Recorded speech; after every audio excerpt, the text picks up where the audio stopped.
मैतेई लोगों ने जब अटैक्स किए हैं कुकी समूह के ऊपर, तो उसमें औरतें ही उनको लीड भी कर रही। 84 के दंगे हुए, 84 के दंगों में भी इसी तरह से टारगेटिंग हुआ, औरतों को टारगेट किया। बिल्किस बानो को कोर्ट ने न्याय दिया, लेकिन राज्य सरकार ने उसको नकारा। राज्य सरकार ने उन लोगों को छोड़िंग पार्टी है और उनकी राजनीति आज के इस मणिपुर की स्थिति के लिए जिम्मेदार है। इसके लिए राजस्थान में जो घटना हुई, उस घटना में 2 दिन में FIR लॉन्च हो गया, वो 3 लोग अरेस्ट हो गए और तीनों के तीनों ABVP के कार्यकर्ता। नफरत के कारण आपके देखने समझने की क्षमता खराब हो गई। आप उसको हिंदू मुसलमान के हिसाब से या जात के हिसाब से देखना शुरू कर। इस मानसिकता पे चोट अभी आप तभी कर सकते हैं जब आप महिला को एक वस्तु मानने से इनकार कर। साउथ में हम रक्षाबंधन नहीं मनाते, यहाँ मनाते हैं, लेकिन बहनों के बारे में सबसे गंदी गालियाँ यहाँ दे। कमज़ोर ताकतवर को नहीं छेड़ता है, ताकतवर कमज़ोर को छेड़ता है। जब तक वस्तु के तौर पे पेश करेंगे, इज्जत के तौर पे पेश करेंगे, तब तक ये हमले लगातार बढ़ते रहेंगे। आपको लगता है कि ये आग किसी और के घर में ही लग सकती है, तो आप गलत सोचते हैं। ये आग आपके घर पे भी पहुंचेगी। दोस्तों, जनमंच के विशेष कार्यक्रम में आपका एक बार फिर से स्वागत है। मणिपुर जल रहा है और हम नहीं कह रहे, वास्तव में मणिपुर जल रहा है। मणिपुर क्यों जल रहा है और उसमें क्या मकान जल रहे हैं या लोग भी जल रहे हैं? कि जब भी कोई दंगे होते हैं, युद्ध होते हैं या आपसी परिवारों के झगड़े भी होते हैं, तो सबसे ज़्यादा जो महिलाओं को टारगेट किया जाता है और महिलाओं को भी उनकी यौनिक उनके साथ जो हिंसा होती है, उसके पीछे कौन सी मानसिकता होती है। तो डॉक्टर अनिल पानीकर हमारे साथ है, साइकेट्रिस्ट है। पहले भी हमने अलग अलग मुद्दों पे इनसे बातचीत की है सर से, तो एक बार फिर हमारे साथ है कि इसके पीछे मानसिकता क्या है और जो राजनीतिक तौर पे सरकारें हैं, विपक्ष है, वो जो बोल रहा है उसके बारे में हम बात करेंगे। डॉक्टर साहब, आपका धन्यवाद, आप हमारे साथ जुड़े। Thank you. इसके पीछे सीधा ये है कि वहाँ जो चल रहा है, तो एक बार तो मैं वहाँ का बैकग्राउंड जानना चाहता हूँ कि वहाँ कौन कौन से समुदाय हैं और कौन सा समुदाय वहाँ अल्पमत में है और कौन सा बहुमत में है, ज़मीनें किसके पास है। जो कुकी समुदाय है वो मणिपुर की पॉपुलेशन का लगभग 14% के करीब ही है, और मैतेई जो समुदाय है वो आप मान के चलिए ऑलमोस्ट 48 to 50% पॉपुलेशन है, यानी कि मेजॉरिटी पॉपुलेशन जो है वो मैतेई की है। और कहने के लिए दोनों ही ट्राइबल्स हैं, लेकिन कुकीज़ जो हैं वो ईसाई धर्म को फॉलो करती हैं। मैतेई अपना ट्राइबल रिलीजन था, लेकिन पिछले कई सालों से जो है वहाँ पे संघ परिवार सक्रिय रहा है और उन्होंने इनको हिंदू करके, मतलब इनको हिंदू समुदाय में शामिल करने की बात की, और ये धीरे धीरे इनका हिंदुवाइजेशन, जो आदिवासी जो इनका रूप था उसको खत्म ही कर उसको बदल के एक तरह से इनको एक नई पहचान, हिंदुओं वाली पहचान इनको दी है, और उस पहचान के अंदर की ये सारी राजनीति है। दूसरा, हमको भूलना नहीं चाहिए कि ये मामला जो है ये था कि मैतेई भी चाहते थे कि वो शेड्यूल्ड ट्राइब में शामिल हो, और इस बात को लेके ये कोर्ट में मामला गया। और कोर्ट की भी कहानी थोड़ी अजीब सी है, क्योंकि चेन्नई मद्रास हाई कोर्ट के कोई जज थे, उनको कॉलेजियम ने, जब चीफ जस्टिस रंजन गोगोई साहब थे, तो उन्होंने उस तमिलनाडु के जज को वहाँ पे पोस्टिंग दी। उस जज ने उसको अपोज भी किया कि मैं यहाँ नहीं जाना चाहता, मैं इनके कल्चर को नहीं समझता और ना ही मैं यहाँ की सिचुएशन को ठीक से समझता हूँ, तो ये ठीक नहीं रहेगा। तो लेकिन कॉलेजियम जो CJI के अंडर, रंजन गोगोई के अंडर था, उन्होंने कहा कि आपको जाना ही पड़ेगा। और ये जो मामला है कि मैतेई को शेड्यूल ट्राइब में शामिल किया जाए, ये इसी जज के सामने आया, और इस जज ने बिना वहाँ की परिस्थितियों को ठीक से जांचे हुए, ना ही उस ट्राइबल कल्चर की समझ रखते हुए, उन्होंने फैसला ये सुनाया कि मैतेई को भी ट्राइबल शामिल कर लिया जाए। जबकि जज के पास एक फैसिलिटी होती है जिसको एमिकस क्यूरे कहते हैं, friend of the court appoint करके उनकी सलाह से कर सकते थे, लेकिन उन्होंने ऐसा नहीं किया, उन्होंने सीधा कर दिया। और वो एक फिर राजनीतिक मुद्दा बन गया, और उस राजनीतिक मुद्दे में मतलब जो आज के दिन पॉलिटिक्स चल रहा है बीजेपी का, उसमें उनका एक ही लक्ष्य है कि जो मेजॉरिटी वोट है वो एक तरफ आ जाए। तो मेजॉरिटी वोट तो मैतेई का है, तो वो मैतेई के पक्ष में खड़े दिखे, और ये जो अभी हिंसा वहाँ हो रही है, तो उसमें कहीं ना कहीं जो वहाँ रूलिंग पार्टी है उसका भी रोल, और जो लार्जर पॉलिटिक्स इन्होंने वहाँ खेला है उसका भी असर है। एक DGP रहे हैं विभूति नारायण सिंह जो वीएन राय है ना, उनका एक बयान मुझे याद आता है कि उन्होंने कहा था कि कहीं पे भी किसी भी राज्य में कोई हिंसा हो तो वहाँ की पुलिस अगर चाहे तो उसको 24 से 48 घंटे में काबू कर सकती है। तो इसका मतलब ये है कि वहाँ की पुलिस नहीं चाह रही है।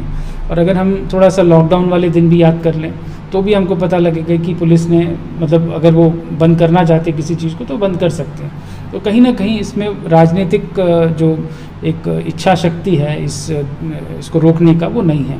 हाँ, इसमें रोल ऑफ मीडिया भी बहुत इम्पोर्टेंट है, क्योंकि आप देखिए मणिपुर कितने दिनों से चल रहा है, मतलब ये कई महीने हो गए इसको ऐसे, लेकिन मेन स्ट्रीम मीडिया ने कभी इसको मुद्दे के तौर पे नहीं उठाया। तो जो रूलिंग पार्टी है उनको भी ऐसे ज़रूरत नहीं महसूस होती कि इस पर कुछ कार्रवाई करें। अभी भी ये जो वीडियो आया है, विपक्ष भी उस प्रकार से कि बीच में राहुल गांधी की एक यात्रा जरूर है जी, लेकिन बाकी विपक्षी पार्टियां हैं, उनका कोई डेलीगेशन जाता, कोई फैक्ट फाइंडिंग टीम जाती, वो कहीं भी इस पूरे मसले में दिख नहीं थी इतने दिन इस दौर में। ये बात भी पूरी तरह से सही नहीं है। मुझे अच्छी तरह से याद है, अभी मैं पढ़ रहा था कुछ, तो उसमें मनोरमा जो मैगज़ीन और अखबार जो केरल से निकलता है, तो उसमें क्लियर कट एक केरल के एक एमएलए जो हैं वो खुद गए थे वहाँ पे, और इसी तरह से और भी लोग गए हैं। और आपको याद होगा कि एक फैक्ट फाइंडिंग टीम अभी गई थी, उन्होंने जब बयान दिया तो उनके खिलाफ ही केस रजिस्टर हो गया था। मुझे नाम याद नहीं आ रहा उनका, उनमें कई लेडीज़ थी, और तो इसलिए वो गए हैं और उन लोगों ने छापा है। और इवन जो वेबसाइट्स हैं, द वायर जैसे वेबसाइट्स के भी पत्रकार वहाँ गए हैं, न्यूज़ लॉन्ड्री जैसे वेबसाइट्स के भी पत्रकार वहाँ गए हैं और ग्राउंड से रिपोर्टिंग की है। और अभी भी जो ये चीज़ सामने आया है तो ये सोशल मीडिया के थ्रू आया। मेन स्ट्रीम मीडिया ने तो इस वीडियो को नहीं निकाला, ना ही इसके ऊपर बात की, बल्कि अब वो मेन स्ट्रीम मीडिया उस वीडियो के ऊपर ही सवाल उठा रहा है कि यहाँ और वहाँ सब जगह होता है तो यहाँ कौन सी बड़ी बात होगी वाली बात पे आ गए हैं, जो कि बहुत गलत है। अगर आप इन दंगों की हिस्ट्री को थोड़ा समझें तो अगर आप देखें 84 के दंगे हुए, 84 के दंगों में भी इसी तरह से टारगेटिंग हुआ, औरतों को टारगेट किया गया। क्या 84 के दंगों में जिन लोगों का नुकसान हुआ, जिन औरतों के साथ गलत हुआ, क्या उनको न्याय मिला? नहीं मिला। 2002 के दंगे हुए, 2002 के दंगों में जो लोग मरे उनको क्या न्याय मिला? आपके सामने बिल्किस बानो का केस है। बिल्किस बानो को कोर्ट ने न्याय दिया, लेकिन राज्य सरकार ने उसको नकारा। राज्य सरकार ने उन लोगों को छोड़ा। बाबू बजरंगी को कैसे भूल सकते हैं? मायाबेन कोडनानी को कैसे भूल सकते हैं? बिल्किस बानो के जो परिवार के लोगों की जिन्होंने हत्या की और बिल्किस बानो के साथ जिन्होंने बलात्कार किया, उनको जो सजा मिलने के बाद जब उनको राज्य सरकार ने छोड़ा तो उनका मालाओं से स्वागत किया गया कि बलात्कार की जो कल्चर के लोगों को स्वागत करना। आप थोड़ा ध्यान से देखिएगा, इसमें एक पार्टी विशेष का अप्रोच ऐसा रहा, चाहे वो कठुआ वाले केस में रहा, चाहे हाथरस वाले केस में रहा, या अभी लेटेस्ट वो ब्रिजभूषण सिंह वाले जो केस है उसमें पार्टी का क्या स्टैंड है, आप या मीडिया, मेन स्ट्रीम मीडिया का क्या स्टैंड है? उन्होंने तो ये कह दिया कि पहलवान गलत है। तो या फिर आप दिल्ली पुलिस का अप्रोच देख लीजिए, वो बेल अपोज ही नहीं कर रही थी। तो इस तरह के क्राइम इसीलिए होते हैं क्योंकि कहीं ना कहीं आपकी न्याय व्यवस्था, आपकी पुलिस जो है वो हाथ खड़े कर चुकी होती है, या वो जो क्राइम करने वाले उनके साथ खड़े दिखते हैं, इसलिए होता है। और इसका कोई और मतलब ये नहीं है कि सिर्फ लोगों का ही गुस्सा है। हाँ, मणिपुर को हमको थोड़ा ठीक से समझना भी पड़ेगा कि मणिपुर में औरतें हर चीज़ों में बढ़ चढ़ के हिस्सा लेती रही हैं। अगर आपको याद हो, मनोरमा देवी केस हुआ था जिसमें आसाम राइफल्स के ऊपर आरोप लगा था कि उन्होंने मनोरमा देवी का रेप किया और उसका मर्डर किया था। तो औरतें सड़क पे आई थी, बूढ़ी औरतें जो है वो आसाम राइफल्स के सामने बिना कपड़ों के उन्होंने प्रदर्शन किया था। तो इरोम शर्मिला को हम कैसे भूल सकते हैं? तो ये औरतों का बड़ा मेजर रोल रहा है वहाँ प्रोटेस्ट पे। लेकिन अभी आप जो सवाल ही ये है कि एक तो हम उत्तर भारत में बैठे हैं जहाँ हम बोलते हैं कि यहाँ का समाज रूढ़िवादी है और यहाँ भी अलग अलग घटनाएं हुई है महिलाओं को बिना कपड़े के नंगा घुमाने की। यहाँ भी हरियाणा में भी कई घटनाएं हमने देखने को मिली है। लेकिन हम जब पूरे स्टेट की बात करते हैं कि जहाँ महिलाओं को बराबरी की बात है, वहाँ कल्चर का जो हिस्सा है, लेकिन वहाँ भी जब ऐसे जब दंगे होते हैं तो महिलाओं के साथ जो ये व्यवहार है ये क्यों है? इसके पीछे क्या है? कि एक तरफ तो ठीक है सांस्कृतिक तौर पे, लेकिन जब दंगे या युद्ध होता तो महिलाओं के साथ ये व्यवहार। इससे पहले भी एक वीडियो आया था कि एक महिला के प्राइवेट पार्ट पे सार्वजनिक जगह बहुत वो चला था फोटो कि उसको लात मारी गई थी, वो भी आदिवासी महिला थी। तो ये इसके पीछे कारण क्या है? देखिए, तीन तरह से हम इसको देख सकते हैं। पहला, ऐतिहासिक रूप से अगर हम देखें तो हमेशा ये जो भी अटैक करने वाले लोग हैं वो दो चीज़ों को ख़ास तौर पे टारगेट करते थे। एक, उस संप्रदाय या उस समूह के औरतों को, क्योंकि एक तरह से उनको ह्यूमिलिएट करना, उनको ये एहसास दिलाना कि वो नाकाबिल लोग हैं, तो इसके लिए वो औरतों को टारगेट करते थे। और कहीं ना कहीं वो जो हमारी हिस्ट्री है उसमें औरत को भी एक संपत्ति का हिस्सा ही माना गया था, वस्तु के तौर पे, तो आप उसके ऊपर चोट कर रहे हैं। दूसरा, आप जहाँ पे भी पूजा पाठ होता है उस जगह को ख़त्म करते थे। अगर आप मणिपुर को देखेंगे तो यही दोनों चीज़ें मिलेंगी। लगभग 200 के करीब चर्च आपने तोड़े हैं और आपने उनकी औरतों को टारगेट किया है। तो मैसेज आप क्या दे रहे हैं कि आपका भगवान हमारे भगवान से कमज़ोर है और आपकी औरतें जो हैं उनको हम कभी कुछ भी कर सकते हैं। तो इसलिए कौन ताकतवर हुआ? तो ये ताकत के एहसास दिलाने का एक तरीका है, ठीक है। ये हिस्टोरिकली ऐसा रहा है। और बाय चांस हम अब एक संविधान के अंदर काम करते हैं, एक अपने आप को पढ़े लिखे और इस तरह के लोग कहते हैं, लेकिन हमारे अंदर की जो मानसिकता है, जो एकदम पितृसत्तात्मक सोच है, और जहाँ तक मैं पितृसत्तात्मक सोच की बात कर रहा हूँ तो इसमें पुरुष महिला करके हम अलग नहीं कर सकते हैं, क्योंकि मैतेई लोगों ने जब अटैक्स किए हैं कुकी समूह के ऊपर तो उसमें औरतें ही उनको लीड भी कर रही थी उस अटैक को। हाँ, और उस अटैक में जो मेल है, जो आदमी है, वो आपको क्या लगता है कि सिर्फ संपत्ति का नुकसान कर रहा था? नहीं, वो उनकी औरतों को भी टारगेट कर रहा था, लेकिन उन औरतों के टारगेट करने में इनकी औरतें इनका साथ दे रही थी। यही हाल आपने गुजरात दंगों में भी देखा। मायाबेन कोटनानी एक औरत है, एक मिनिस्टर थी, गायनाकोलॉजिस्ट थी, और वो भी तो एक भीड़ को लेके जा रही थी अटैक करने के लिए। तो इसलिए मतलब उस इंडिविजुअल का औरत होना ना होना अलग हो जाता है, सोच की बात होती है। सोच आपकी पितृसत्तात्मक है, आप पुरुष प्रधान समाज के हिसाब से सोचते हैं, तो पावर, ताकत दिखाने का तरीका यही है, ठीक है। और इस रोकने का काम जो है वो आपकी संस्थाओं का था। संस्थाएं अगर आपके सपोर्ट में खड़ी हैं कि आप जो हिंसा करेंगे हम उसके साथ हैं, तो आपकी हिम्मत उतनी बढ़ जाती है। यही चीज़ हमने यहाँ पे भी देखा। तो ये इस हिसाब से चला आ रहा है। अब इसको तोड़ने के लिए, अब मणिपुर जैसे जगहों पे जब आप एक समाज को ख़राब करते हैं, उनको आप मोबिलाइज़ करते हैं, इकट्ठा करते हैं, और इस नाम पे इकट्ठा करते हैं कि एक दुश्मन और एक आप, मतलब इस तरह की राजनीति बिना दुश्मन के नहीं चलती है, और ये दुश्मन खड़े करते हैं।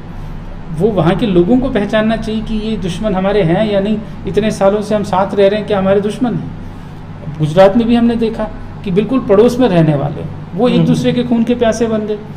क्यों बने? क्योंकि इसमें समय लगता है, काफ़ी समय से आप लोगों के दिमाग में ये जहर घोल रहे थे ये पड़ोसी नहीं है, दुश्मन। हाँ, ये सोच। आप अभी देख लीजिए ट्विटर पे कुछ लोग जो हैं वो खाना सर्व किया था फ्लाइट के अंदर, तो वो कह रहे थे कि ये खाना मेरे को कैसे दे दिया, इसमें तो हलाल सर्टिफाइड लिखा है। और वो कह रहे हैं कि ये वेजिटेरियन खाना है, कहते नहीं, लेकिन इसमें हलाल सर्टिफाइड क्यों लिखा है? कोई इनको कहाँ से समझाएगा कि हलाल सर्टिफिकेशन का मतलब ही होता है कि जो खाना शुद्ध है। अब तुमको शुद्ध खाना नहीं खाना है तो तुम ना खाओ, बट अब लेकिन उनको हलाल शब्द से प्रॉब्लम, उसका मतलब पता नहीं क्या है, क्या हाँ, नहीं, हलाल शब्द से उनको दिक्कत है। तो हलाल गुड़ भी है, हलाल सब्जियां भी हैं, इसका मतलब उसमें मिलावट नहीं। लेकिन वो नफरत के कारण, वो नफरत के कारण आपके देखने समझने की क्षमता खराब हो गई। आप उसको हिंदू मुसलमान के हिसाब से या जात के हिसाब से देखना शुरू कर देते हैं। और फिर इसमें महिलाएं तो सबसे वल्नरेबल रहेंगी। हर तबके में आप महिलाओं को क्या करते हैं, सिंबल के तौर पे यूज़ करते हैं। आप कोई भी धर्म ले लीजिए, कोई जात ले लीजिए, वो ये मान के चलते हैं कि हमारी जो महिला है ना वो हमारी इज़्ज़त है। तो ऑब्वियसली अगर आप उनके ऊपर अटैक करेंगे तो अटैक किसके ऊपर करेंगे? उस महिला के ऊपर, क्योंकि आप उनकी इज़्ज़त पे अटैक कर रहे हैं एक तरह से। और इज्जत पे अटैक करने का मतलब है कि आप उसको दिमाग के तौर पे भी तोड़ रहे हैं। हाँ, उसको मानसिक रूप से आप जब हम देखते हैं कि आदिवासियों के खिलाफ जो छत्तीसगढ़ में, झारखंड में, खासकर सोनी सोरिया एक बहुत बड़ा मसला हुआ कि सोनी सोरी के साथ जो पुलिस स्टेशन में हुआ, तो वो जगदलपुर जेल की जो जेलर थी उसने कहा कि इतनी कितनी महिलाएं मेरी जेल में आई कैदी के तौर पे जिनके साथ लॉकअप में पहले रेप हुआ है, कि पकड़ने के बाद उनके साथ रेप होना, तो वो सीधा सीधा मानसिक तौर पे तोड़ना है, ऐसा है। तो मैं ये पूछ रहा हूँ सर, अभी जो राजनीतिक पार्टियां, चाहे विपक्ष है चाहे पक्ष है, प्रधानमंत्री मोदी संसद में जवाबदेही से बचने के लिए मीडिया में बोल रही है और बोलने की सख्त सजा दे पाएंगे, क्या प्रधानमंत्री मोदी सख्त सजा दे पाएंगे इस पूरे मसले पे? नहीं, ऐसा कुछ खास नहीं है। एक सिंबॉलिक सा कुछ हो तो अलग बात है, एक दो लोग इस भीड़ में से एक दो लोगों को आइडेंटिफाई करके आप पकड़ लेंगे, बट प्रॉब्लम ये है कि ये भीड़ बनी कैसे, और इस घटना के होने के 1.5 महीने बाद आपको पता लग रहा है, तो या तो आपको पहले पता था, आपने इसके ऊपर कुछ नहीं किया, या आपको नहीं पता था तो आप कैसे गृह मंत्री हैं जिसको ये नहीं मालूम कि एक राज्य जो जल रहा है उसके अंदर क्या हो रहा है। ठीक है, तो इसलिए मतलब ये इनकी कंप्लीट नाकामयाबी है, इनकम्पिटेंस है। ठीक है, और शायद ये इन दंगों में कोई और फ़ायदा ढूंढ रहे हैं, इसलिए ऐसा हो रहा है। नहीं तो अगर राज्य चाहता है, केंद्र चाहता है, तो क्यों नहीं।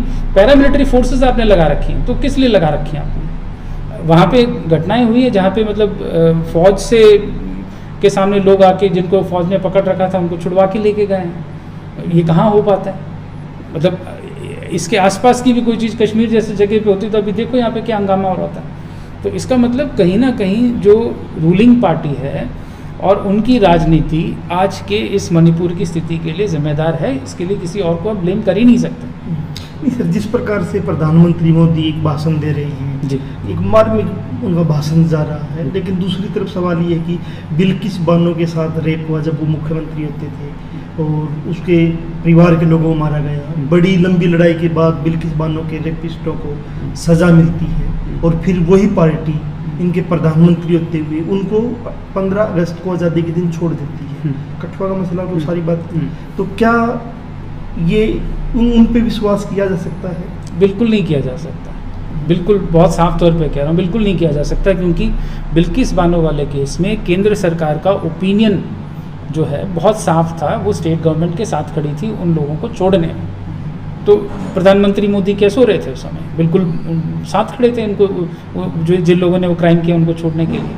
और अभी जो प्रधानमंत्री मोदी जी का भाषण है, वो जब घटना हुई, इस घटना के तो 1-1.5 महीने बाद ही ये वीडियो आया ना। अब कितने दिनों बाद है? 77 दिन बाद आया। शिकायत हो चुकी थी नेशनल कमीशन फॉर वुमेन को, मतलब 1-1.5 महीने पहले लिखित में शिकायत की गई थी। वो सोते रहे, उन्होंने कुछ नहीं किया। ठीक है, तो प्रधानमंत्री मोदी को क्या आज पता लगा? और आज एकदम पता लगने पे उनके दिल में इतनी करुणा, इतनी दया, ये सब कुछ निकल के आए? ऐसा नहीं है। बल्कि आप उस बयान को ध्यान से देखिए, वो उसी बयान में राजस्थान और छत्तीसगढ़ की भी बात करते हैं। जबकि राजस्थान में जो घटना हुई, उस घटना में 2 दिन में FIR लॉन्च हो गया, वो 3 लोग अरेस्ट हो गए और तीनों के तीनों ABVP के कार्यकर्ता निकले। तो और उसको मणिपुर से आप कैसे मिला सकते हैं? मिल ही नहीं सकता। किसी भी घटना को किसी से मिला कैसे सकते हैं? घटनाएं हैं, घटनाएं इस घटना की जानी चाहिए, घटनाओं के खिलाफ बोलना चाहिए, लेकिन हम पैरेलल खड़ा करके क्या उसको पैरेलल तो खड़ा किया ही नहीं जाना चाहिए। जैसे भी बंगाल में खड़ा कर रही कि ममता बनर्जी किस मुंह, बीजेपी ने बोला कि किस मुंह से बोल रही ममता बनर्जी, वहां भी एक प्रत्याशी को नंगा करके घुमाया गया। वो अगेन एक फेक न्यूज़ निकला। हाँ, फेक, वो फिर से फेक न्यूज़ निकला। वहाँ के DGP का बयान आया अभी। DGP ने कहा है कि हमने शिकायत मिल रही, हमने FIR लॉन्च की, हमने जांच की, जांच रिपोर्ट में पाया गया है कि वो वहाँ पे दुकानदारों के बीच में झगड़ा हुआ था और कोई महिलाएं थी जिनके ऊपर आरोप था कि कुछ चुराया गया। तो ये इसका इलेक्शन और बाकी चीज़ों से वो लेना देना नहीं है। तो आप वो न्यूज़ अब निकाल के उसको क्यों फैलाने की कोशिश कर रहे हैं? ताकि आप इस बड़े घटना को किसी तरीके से छुपाया जा सके या कहीं ना कहीं उसको जस्टिफाई कर सकें। आप जस्टिफाई कर ही नहीं सकते। इसलिए नहीं कर सकते क्योंकि यहाँ पूरी की पूरी भीड़ जो है बेकाबू छूट रखी है। 4600 के करीब बंदूकें और राइफलें आपकी चोरी हो चुकी हैं, जो पता नहीं किसके पास हैं। आपके होम मिनिस्टर वहाँ बयान देते हैं कि जिनके पास भी बंदूकें हैं, हमने एक बक्सा लगा रखा, उसमें खुद डाल के चले जाएं। तो कानून तो वहाँ है ही नहीं, ना वहाँ कोई सरकार है। और आपने कौन सा राष्ट्रपति शासन लगाया वहाँ पे? कुछ तो करते हैं ना। आपने कुछ नहीं किया, इस कारण से ये हालत हुई है। इसको किसी भी और राज्य और किसी भी और घटना के साथ जोड़ के नहीं देखा जा सकता। राजस्थान में सरकार ने कार्रवाई की, वो 3 अरेस्ट हैं और वो कोई महीना तक किसी ने छुपाया नहीं। सर सवाल ये है कि ये कोई घटना मणिपुर की नहीं, पूरे देश में अलग अलग जगह पे ऐसी ऐसी घटनाएं होती रही है। मैंने हरियाणा का जिक्र किया कि मुझे याद है झज्जर के पास एक गांव में महिलाओं को नंगा करके घुमाया गया था, बहुत पहले की घटना है। उसके बाद बंगाल की लड़की के साथ जो किसान आंदोलन में हुआ और उस जो आरोपी थे उनके पक्ष में उसी टाइम खाप पंचायतें, उत्तरी खाप पंचायत ने उसको खलीन चिट दे दी उस लड़के उन आरोपियों को कि इनके ऐसा कुछ नहीं है। ये जो मानसिकता है, इस मानसिकता पे कैसे चोट की जाएगी? देखो, इस मानसिकता पे चोट अभी आप तभी कर सकते हैं जब आप महिला को एक वस्तु मानने से इनकार करें। और ये तभी होगा कि जो आपकी शिक्षा व्यवस्था है ना, उसके अंदर कुछ समझ, समाज की सामाजिक जागरूकता, कुछ समझ उसके अंदर भी हो। हमने अपनी शिक्षा व्यवस्था को बर्बाद कर रखा है। इसके अंदर आप बात नहीं कर सकते, आप डिस्कशन नहीं कर सकते, आप किसी मुद्दे पे बात नहीं कर सकते। आप ज़रा जाके देखिएगा, यहाँ हमारे यहाँ 3 यूनिवर्सिटीज़ हैं, 4 यूनिवर्सिटीज़ हैं, किसी एक यूनिवर्सिटी में भी स्टूडेंट्स इकट्ठे होकर इस मुद्दे पे बात करके दिखा दें, वहाँ की सारी एडमिनिस्ट्रेशन खड़ी हो जाएगी वहाँ पे। डिस्कशंस अलाउ नहीं करते, तो आप समझ कहाँ से विकसित करेंगे? और इन्हीं संस्थाओं में आप लड़कियों को कैसे ट्रीट करते हैं? आपने एक कॉमन रूम बना रखा है, जिसका मतलब ये कि सिवाय लड़कियों के वहाँ कोई नहीं होगा, ठीक है। कई कॉलेजेस ने यहाँ पे रूल्स बना रखे हैं कि लड़के लड़कियाँ बात नहीं करेंगे, यहाँ नहीं बैठेंगे। लड़की आप कॉमन पार्क में नहीं बैठ सकते, ऐसे रूल बनाएंगे। हाँ, तो क्यों बनाए? ये जो सेग्रीगेशन है वो आपकी मानसिकता दिखाता है, और यही मानसिकता जो है वो फिर इस हिंसा के रूप में बाहर आएगी। आप ये देखिए कि ये आपका जो पूरा प्रदेश है, हम जिसको काउस बेल्ट बोलते हैं, हरियाणा है, पंजाब है, राजस्थान थोड़ा फिर भी कम, इन सभी इलाकों में जितनी गालियाँ हैं, सारी की सारी गालियाँ जो है महिला और महिला के योनि के ऊपर सवाल करके गालियाँ हैं, सारी की सारी गालियाँ। और अजीब बात यह है कि हम अगर थोड़ा डाउन साउथ में जाएं तो वहाँ आपको इस तरह की महिला और महिलाओं के गुप्तांगों के बारे में गालियाँ नहीं मिलेंगी। और साउथ में हम रक्षाबंधन नहीं मनाते, यहाँ आप मनाते हैं, लेकिन बहनों के बारे में सबसे गंदी गालियाँ यहाँ देते हैं। तो ये जो गाली देना भी है, ये भी तो एक मानसिकता का हिस्सा है ना। जब आप गाली देते हैं, कोई भाषा का प्रयोग करते हैं, तो क्या आप सोचते नहीं है? वैसे आपकी सोच में आएगा वो, फिर व्यवहार में एक दिन आ गया तो आप इतने हैरान क्यों होते हैं? ठीक है। और इन मुद्दों के ऊपर बात ही नहीं है। हम मान के चलते हैं कि महिलाओं की कोई और इच्छा हो नहीं सकती, उनकी कोई शॉर्ट फीलिंग नहीं हो सकती, वो किसी को पसंद करती हैं तो हम उसको एकदम से उसकी हार्मोनल प्रॉब्लम की तरह ट्रीट करते हैं कि ये तो मतलब उसकी यौन इच्छा के कारण है। उसकी कोई प्यार मोहब्बत जैसी चीज़ों को हमने बहुत ही हल्के में ले रखा है यहाँ पे। तो इस कारण से जब भी महिला को हम टारगेट करेंगे तो ये बहुत आसानी से लोग जस्टिफाई करते घूमेंगे। और जब आपने मान लिया कि महिलाएं कमज़ोर हैं, तो आप उसको कमज़ोर करके ट्रीट कर रहे हैं, तो पावर दिखाने का भी तो तरीका यही होगा। कमज़ोर ताकतवर को नहीं छेड़ता है, ताकतवर कमज़ोर को छेड़ता है।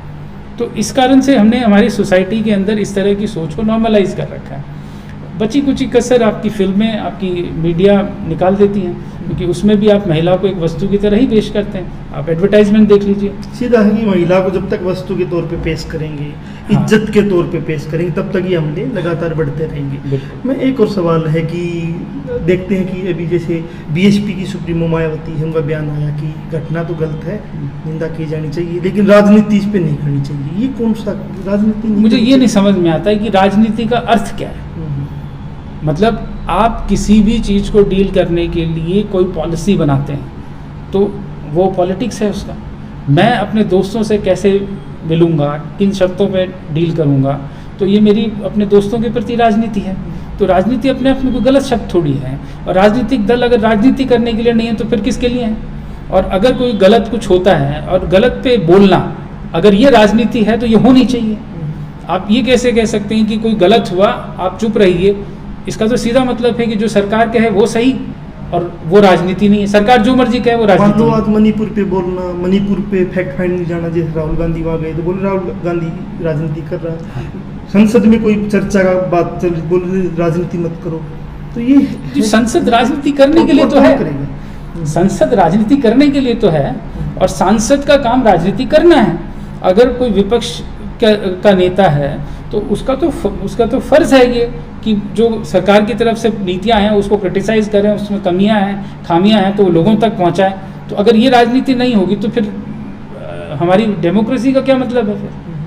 और राजनीति कोई बुरी चीज़ नहीं है। कोई भी मुद्दा जो आम लोग नहीं उठा पाते हैं वो अगर संसद और सांसद उठाते हैं तो वो तो होना चाहिए, उसके बिना थोड़ी चलेगा। सर मेरा इस आज का आखिरी सवाल रहेगा कि जहाँ भी हम देखते हैं कि बहुत, एक दिल्ली की घटना मुझे याद है पिछले दिनों, एक लड़की के कारण किसी लड़के ने सुसाइड किया, लड़के के परिवार वाले लड़की को लेके आए, शादीशुदा थी वो, उसके बाद उसको उसके कपड़े फाड़े गए, नंगा किया गया, उसके बाल काट दिए गए और उसके बाद उसके साथ रेप हुआ।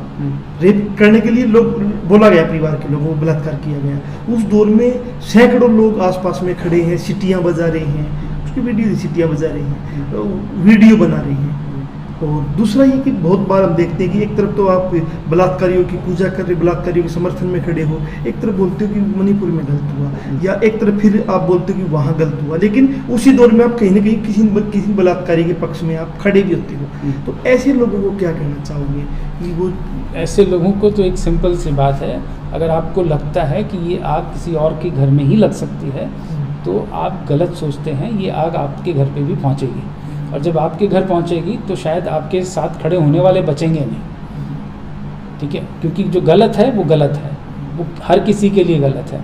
आप देख लीजिए हरियाणा सरकार जो है राम रहीम को पैरोल पे छोड़ती है, रेप के चार्ज में अंदर है ना, कन्विक्टेड है, तो आप इतनी फरलो कैसे दे सकते हैं, इतनी बार पैरोल पे कैसे छोड़ सकते हैं?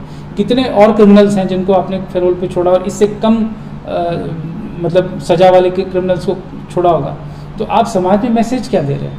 मैसेज आप ये दे रहे हैं कि आप क्राइम कर सकते हैं और आपको पूरी छूट मिलेगी अगर आप ताकतवर हैं, आप पैसे वाले हैं। अगर आप ताकतवर हैं तो आप कभी भी आप कभी भी आ जा सकते हैं, घूम सकते हैं। बृजभूषण सिंह का देख लीजिए, वो बेल जब उसको कोर्ट से मिला, बाहर खड़े होकर किस तरह से हंस रहा था वो यही हंसी, वो हंसी किस पे थी? खेल मंत्री जो हरियाणा सरकार संदीप सिंह सामने कि आज हाईकोर्ट ने बोलना पड़ा कि ये क्या आपकी जांच रेंग रही है।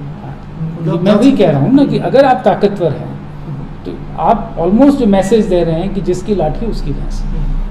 अगर ये चलने लग गया तो ये तो आप समाज आपका ढह जाएगा, क्योंकि इसमें कोई ना कोई किसी ना किसी से तो ताकतवर है, ठीक है। फिर आपकी कानून की ज़रूरत क्या, आपके संविधान की क्या ज़रूरत है, बता दीजिए। फिर तो जिसकी लाठी उसकी भैंस है। Exactly. तो डॉक्टर नील पाणीकर हमारे साथ थे, और बलात्कारी जो मानसिकता है उसको हमें समझना पड़ेगा, और जिस प्रकार से महिला को पे हमले होते हैं, वो आपके घरों में जब झगड़े होते हैं तो भी आप बदला लेने के लिए जो महिला को टारगेट किया जाता है, बहुत बार बच्चों को टारगेट किया जाता है, वो जो मानसिकता है उसको जब तक हम नहीं बदलेंगे तो मणिपुर की घटनाएं नहीं बदल सकती। ये मणिपुर की अकेली घटनाएं नहीं हैं, इससे पहले जब भी कोई दंगे हुए हैं, जब भी युद्ध होते हैं, कश्मीर जहाँ युद्ध का अखाड़ा बना, कश्मीर में कितनी महिलाओं के साथ आर्म फोर्सेज के द्वारा बलात्कार किए गए, या छत्तीसगढ़, झारखंड, उड़ीसा के अंदर जो बलात्कारी घटना है, सोनी का बहुत बड़ा मसला है, इडम्बा का मसला है, बहुत ऐसी महिलाओं के साथ पुलिस लॉकअप में बलात्कार किए गए, क्योंकि वो बलात्कारी मानसिकता आपकी इसलिए कि आप विरोधी खेमे की महिला को तोड़ना चाहते हो, उसके साथ में उस पुरुष को भी तोड़ना चाहते हो, और तोड़ने के लिए आप प्रयोग करते हो यौन हिंसा। तो डॉक्टर साहब आप जुड़े हमारे साथ, आपका बहुत बहुत धन्यवाद। और मणिपुर की घटनाएं भविष्य में कहीं भी न हो, और लोग भी इस चीज़ को समझेंगे कि हम बलात्कारियों के पक्ष में न खड़े हो, या जहाँ भी ऐसी घटनाएं होती हैं कि कोई महिला के प्रति अपशब्द बोल रहा है या महिलाओं को इंटरटेनमेंट की चीज़ समझ रहा, बात कर रहा, तो वहाँ लोग भी टोकेंगे, तो इस चीज़ पे कहीं ना कहीं चोट पहुँच सकती है, एक छोटा सा प्रयास हो सकता है। तो जनमंच के साथ आप बने हुए थे, नई अपडेट के साथ, नए किसी विशेष मेहमान के साथ आपसे फिर हाजिर होंगे। धन्यवाद डॉक्टर साहब।